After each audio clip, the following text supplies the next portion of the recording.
오늘 하나님이 주시는 말씀 함께 보겠습니다. 사사기 21장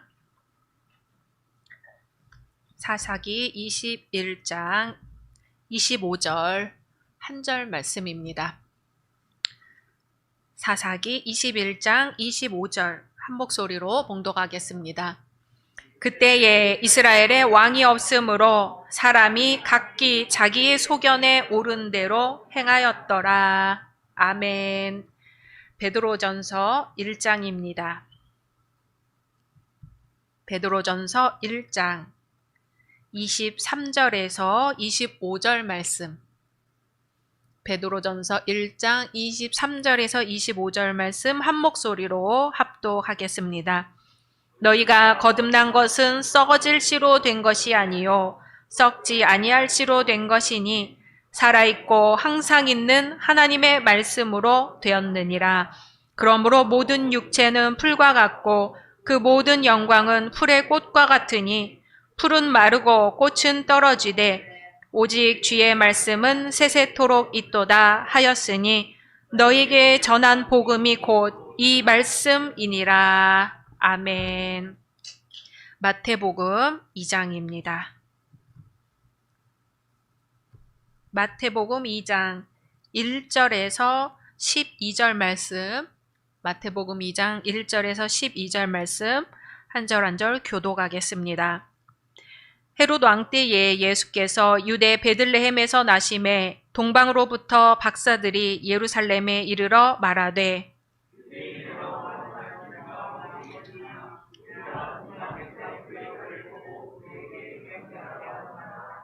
헤롯 왕과 온 예루살렘이 듣고 소동한지라.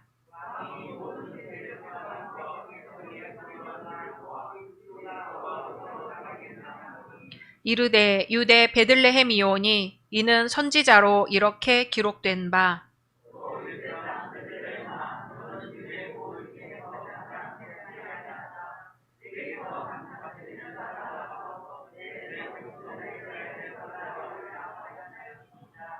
이에 헤롯이 가만히 박사들을 불러 별이 나타난 때를 자세히 묻고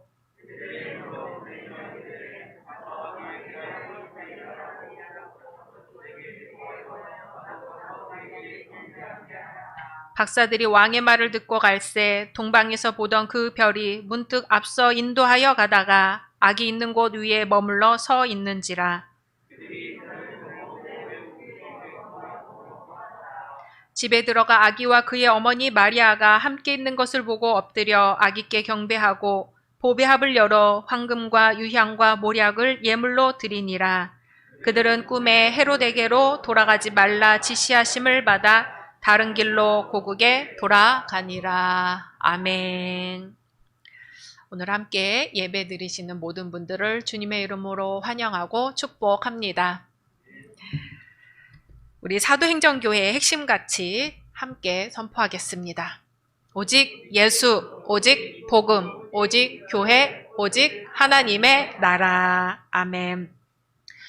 오래 받으신 약속의 말씀 오늘하고 다음 주일 하면은 끝이 나겠네요. 이제 함께 암송해 보겠습니다. 시편 52편 8절 말씀. 나는 하나님의 전에 있는 푸른 감람나무 같으며 하나님의 인자심이 영원하리로다. 아멘. 말씀대로 이루어 주실 줄로 믿습니다. 비렐름 텔 들어보셨나요? 비렐름 텔. 명사수 하면 아무래도 비렐름 텔이 유명합니다. 1307년 스위스의 알트도르프 마을 광장에서 활을 잡은 비렐름 텔이 아들의 얼굴을 묵묵히 바라보았습니다. 아들의 머리 위에는 사과가 올려져 있었고 아들은 저는 아버지를 믿습니다 하는 눈빛으로 아버지를 바라보고 있습니다. 당시 지방관 게슬러는 모자를 걸어놓고 그 모자를 향해 경례를 하도록 했습니다. 비렐름 텔은 그 모자에 인사를 하지 않았다는 죄목으로 지금 체포되어 있는 거지요.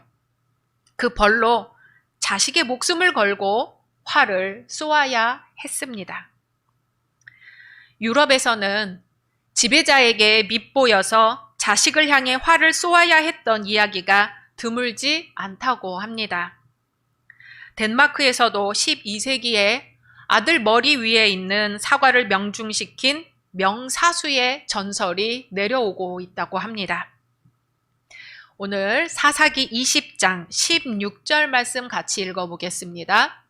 이 모든 백성 중에서 택한 700명은 다 왼손잡이라 물매로 돌을 던지면 조금도 틀림이 없는 자들이더라. 아멘.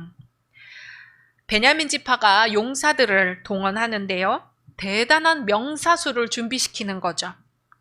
700명이 이토록 정확하고 강력한 실력을 갖추었습니다. 베냐민 지파가 무슨 일로 이렇게 용사 700명을 집합을 시켰을까요? 우리 어제 새벽 예배로 사사기 말씀이 끝이 났습니다. 잘 따라오고 계시죠? 네, 잘 따라오고 계시다고 믿고 주일 말씀을 준비하고 있습니다. 창세기에서 아브라함이 죽고 요셉이 죽었습니다. 출애굽기에서 모세가 등장해 출애굽의 지도자로 살다가 가나안 입성을 앞두고 신명기에서 모세의 죽음이 나옵니다. 그리고 여호수아서에서 모세의 후계자로 여호수아가 이스라엘을 이끌고 가나안 정복 전쟁을 수행하죠. 그리고 결국 여호수아도 죽습니다. 사사기는 이렇게 출애굽과 광야와 가나안에 함께 하셨던 하나님에 대해서 경험으로 알던 사람들이 다 죽은 이후의 시대입니다. 모세와 여호수아 같은 지도자는 없습니다. 하지만 사사라는 직함을 가진 사람이 때때로 세워져서 외세의 침략에 맞서기도 하고 재판관으로서 백성들의 재판도 맡아가며 이스라엘을 이끌어갔습니다. 하지만 대부분 이스라엘의 상황이 어땠는지 이 한 절 말씀이 보여줍니다. 사사기 21장 25절 한 목소리를 읽습니다. 시작. 그때에 이스라엘에 왕이 없으므로 사람이 각기 자기의 소견에 옳은 대로 행하였더라. 아멘. 사사기 중간중간에 나오는 말씀이고요. 사사기의 맨 마지막 장, 맨 마지막 절의 말씀입니다. 모세는 이스라엘 백성들에게 율법을 준수하라고 하면서 이렇게 권고했어요. 신명기 12장 8절입니다. 우리가 오늘 여기에서는 각기 소견대로 하였거니와 너희가 거기에서는 그렇게 하지 말지니라. 아멘. 모세는 여기에서는 각기 소견대로 하였거니와 거기에서는 그렇게 하지 말지니라 하고 일찍이 이야기를 했어요. 여기는 광야고 거기는 가나안 땅이죠. 그런데 가나안 땅에 들어온 지금 사람마다 자기 소견에 옳은 대로 행하였더라 하는 겁니다. 사람마다 각기 옳은 대로 할 때 그 옳은 대로에 해당하는 히브리어는 야사르입니다. 야사르는 곧다, 똑바르다 하는 뜻이에요. 눈이라는 단어와 만나면 누구의 눈에 옳은 대로라는 표현이 됩니다. 인간이 하나님 보시기에 옳은 일을 해야죠. 하지만 자기 소견에 옳은 대로 했을 때 자기 눈에 좋은 게 옳은 게 됩니다. 이 똑같은 야사르가 삼손에게도 쓰였어요. 삼손이 가사의 여인을 보고 좋아했다 하거든요. 같은 뜻이에요. 삼손의 눈에 가사의 여인이 좋아 보였어요. 옳아 보였어요. 그런데요, 삼손의 눈에 옳게 보이고 좋아 보였던 것이 뒤에 가서는 그렇지 않았음이 드러나고 맙니다.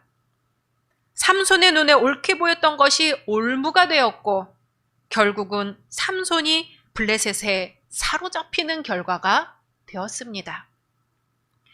사사시대는 한마디로 이스라엘 각 사람이 자기 눈에 좋게 보이고 자기 눈에 옳다고 생각하는 대로 행하여 여호와 하나님을 무시했던 시대라 할 수 있습니다.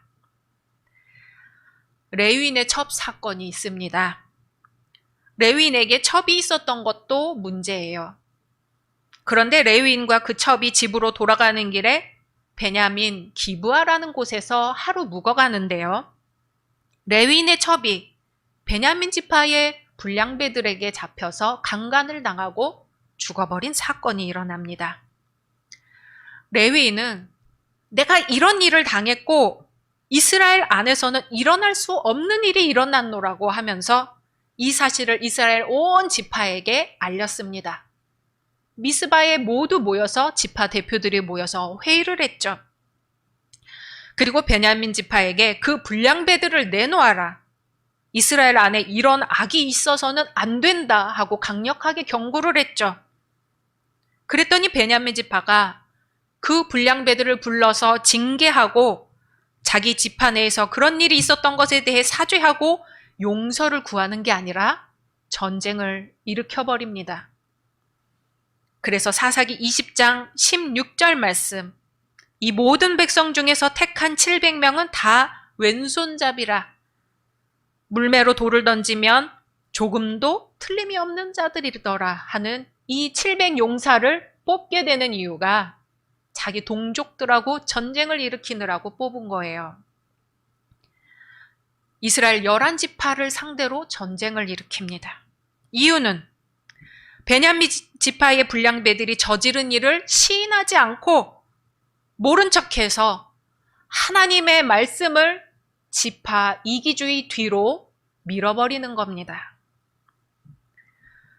물매로 돌을 던지면 조금도 틀림이 없는 명사수 700명이 모였습니다. 대단한 위용을 보였어요. 이스라엘 11지파와 싸워서 처음 2번은 이겼습니다. 하지만 이스라엘 11지파는 하나님께 예배드리고 하나님의 뜻을 물어 다시 전쟁을 준비했습니다. 하지만 베냐민 지파는 하나님의 뜻 같은 거는 안중에도 없었죠. 오히려 처음 2번 이기자 의기양양해지고 교만해졌어요. 하지만 그 끝은 어떻게 되었나요? 하나님의 뜻을 묻고 자신의 위치에서 최선을 다했던 이스라엘 11지파에게 패하고 말았습니다. 지파 전체가 전멸의 위험에 처하게 된 거죠. 명사수가 아무리 많아도 하나님과 온 이스라엘을 앞설 수는 없었습니다. 명사수라는 특별한 재주는 아무나 가진 게 아니죠. 대단한 재능이고 대단한 장점입니다. 그 능력을 갖추기 위해서 얼마나 연습하고 얼마나 노력했겠어요. 그런 노력 끝에 실력을 갖추고 또 그 실력을 유지하기 위해서 계속해서 노력해야 합니다. 물매로 돌을 던졌는데 무엇보다도 중요한 것은 그 능력을 잘 사용하는 겁니다. 물매로 돌을 던지면 조금도 틀림없는 대단한 능력을 가졌지만 하나님 앞에서 결국은 패해버리고 마는 거죠. 우리 열린 성도님들, 사람이 하는 일이 이렇습니다. 사람이 무엇에 순종하고 살아야 하는지를 모릅니다. 자기 소견에 옳은 대로 사는 모양이 이렇습니다. 누구나 칭찬하는 재능과 실력을 갖춘 명사수인데 하나님의 말씀이 아니라 자기 소견에 옳은 대로 했더니 자기 발등을 자기가 찍어버립니다. 그때의 이스라엘에 왕이 없으므로 사람이 각기 자기의 소견에 옳은 대로 행하였더라. 사사시대는 분명 이스라엘에 왕이 없었습니다. 하지만 여호와 하나님을 몰랐던 시대는 아니에요. 하나님의 율법이 있었거든요. 하지만 내 안에 하나님이 왕이 되시는 것이 아니고 내 안에 내가 왕이 되어서 자기 소견에 옳은 대로 다스리는 시대라 이겁니다. 우리 안에 왕이 있습니다. 분명히 왕이 있어요. 내 안에 왕 노릇을 누가 하고 있습니까? 내 안에 왕 노릇을 누가 하고 있을까요? 내 안에 베냐민 지파가 갖고 있는 700 용사가 있어서 그 자신감으로 살고 있다면 그 끝이 어떨지 우리는 알고 있습니다. 받아들이고 싶지 않을 뿐이죠. 바둑에서 전체를 잃는 것은 단 한 수라고 합니다. 한 번 실기한 것을 만회하지 못해서 결국은 패하고 만다고 합니다. 한 번 실수했을 때 그것을 얼른 알아차리고 다른 방법을 찾아야 하는데 그렇지 못하고 미련을 갖고 끝까지 자신을 과신하다가 돌이킬 수 없는 결과를 맞게 되는 것이 어디 베냐민 지파 하나일까요? 우리나라 교수들이 2022년 올해의 사자성어로 과이불개를 선정했습니다. 잘못을 하고도 고치지 않는다는 뜻입니다. 전국 대학 교수 935명을 대상으로 설문조사를 해서 50% 넘는 득표를 보였는데요. 한국 사회에 잘못을 인정하지 않는 잘못이 있다 하는 거죠. 동방 박사들이 별을 보다가 반짝반짝 빛나는 큰 별을 보았습니다. 큰 왕이 나실 징조였죠. 동방 박사들은 새로 나실 왕을 직접 아련하고 싶어서 예물을 들고 그곳으로 찾아갑니다. 그 별을 보고 따라가는 거죠. 왕이 어디 계실지는 별을 따라가야만 알 수가 있습니다. 그런데 동방 박사들이 실수한 것 같아요. 그 별이 가리키는 곳으로만 가야 되는데 왕은 당연히 왕궁에 있다고 생각한 거죠. 별만 보고 끝까지 별만 보고 갔으면 됐을 텐데 사람이 상식이라는 게 있잖아요. 기본 지식이라는 게 있습니다. 명색이 박사거든요. 아주 합리적인 판단을 했습니다. 왕은 어디에 있다고요? 궁궐에 있다. 왕궁에서 태어난다는 생각으로 눈에 보이는 대로 별빛이 빛나는 그곳에서 왕이 태어난다는 것을 알고 여기까지 오고 믿고 있으면서도 결국은 선택은 그 사실 그대로가 아니라 내 생각대로 판단하고 결정해 버립니다. 그래서 동방 박사들이 별을 보고 가다가 어디로 갔습니까? 헤롯궁으로 갔습니다. 가서 묻는 거예요. 마태복음 2장 2절입니다. 유대인의 왕으로 나신 이가 어디 계시냐? 우리가 동방에서 그의 별을 보고 그에게 경배하러 왔노라 하니. 아멘. 헤롯 왕이 난리가 났어요. 자기가 왕인데 왕이 새로 태어난다고 하니까 동방에서부터 박사들이 왕을 찾으러 왔다니까 난리가 났습니다. 그래서 대제사장과 서기관들을 모아서 물었어요. 아니, 그리스도가 나온다고 하는데 그리스도가 어디서 나겠느냐 하고 물었더니 대답합니다. 왕이시여, 베들레헴입니다. 마태복음 2장 6절 같이 읽습니다. 또 유대 땅 베들레헴아, 너는 유대 고을 중에서 가장 작지 아니하도다. 내게서 한 다스리는 자가 나와서 내 백성 이스라엘의 목자가 되리라 하였음이니이다. 아멘. 헤롯은 박사들을 불러 별이 나타난 때를 자세히 묻습니다. 그리고 듣기 좋은 말로 말하지요. 8절 읽습니다. 베들레헴으로 보내며 이르되 가서 아기에 대하여 자세히 알아보고 찾거든 내게 고하여 나도 가서 그에게 경배하게 하라. 아멘. 별은 어디로 갔을까요? 별은 어디 가지 않았습니다. 자기 소견에 옳은 대로 하였다가 이제 동방 박사의 눈에 별이 다시 보입니다. 9절 읽습니다. 박사들이 왕의 말을 듣고 갈새 동방에서 보던 그 별이 문득 앞서 인도하여 가다가 아기 있는 곳 위에 머물러 서 있는지라. 아멘. 동방 박사는 아기 예수님을 만나 경배하고 다시 헤롯에게 가서 알려줄 뻔했습니다. 하지만 꿈에 헤롯에게로 돌아가지 말라는 지시를 받고 다른 길로 해서 고국으로 돌아갑니다. 기본 상식대로라면 왕의 말을 따랐어야 되죠. 왕이 명령한 거니까요. 하지만 동방 박사는 한 번 실수하지 두 번 실수하지 않았습니다. 꿈에서 가르쳐 준 대로 길을 돌아서 갑니다. 그렇게 자신들의 목숨도 구하고 아기 예수님의 목숨도 구합니다. 사람이 걷는 길에는 두 종류가 있다고 합니다. 사람이 다니는 큰 길을 대로라고 하죠. 언어 유희를 조금 보태면 우리가 걷는 길에는 자기 소견에 옳은 대로, 주님 뜻대로 이렇게 두 가지 길이 있습니다. 여러분 어느 길을 걷고 계십니까?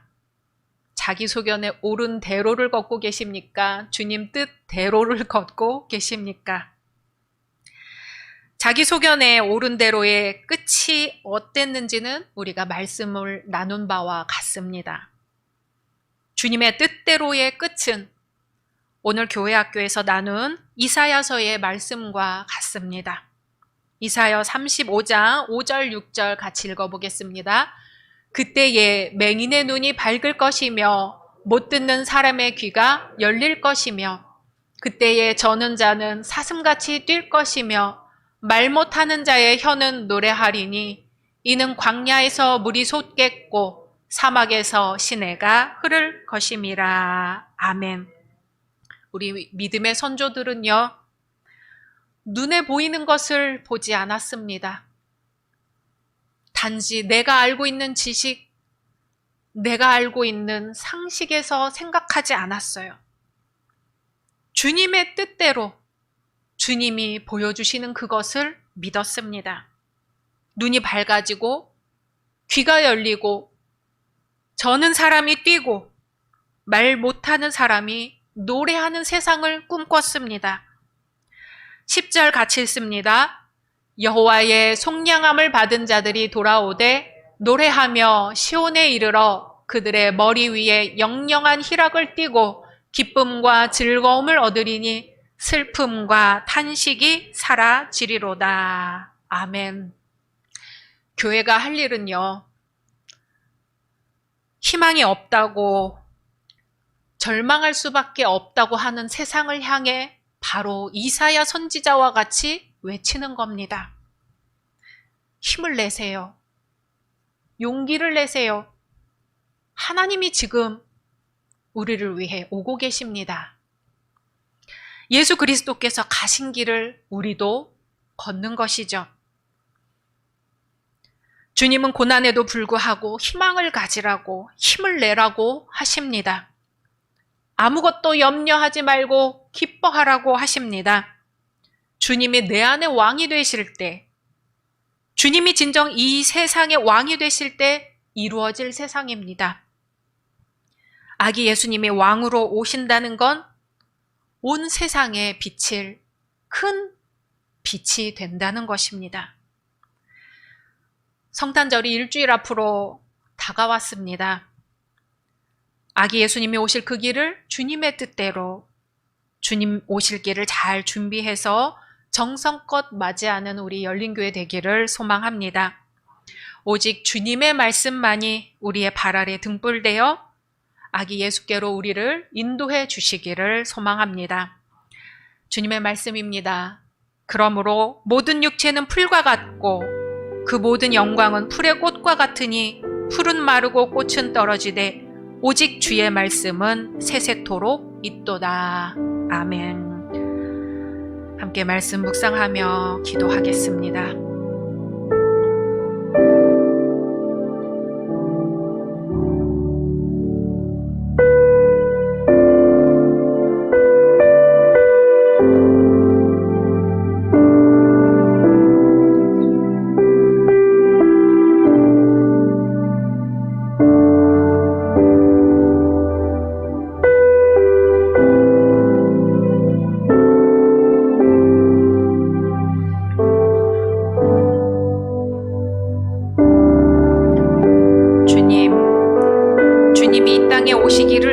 기다립니다. 이 땅에 오셔서 눈물 흘리는 이의 눈물을 닦아주시고 외로운 이의 손을 잡아주시고 애통하는 이의 마음에 평화를 허락해 주시기를 기다립니다.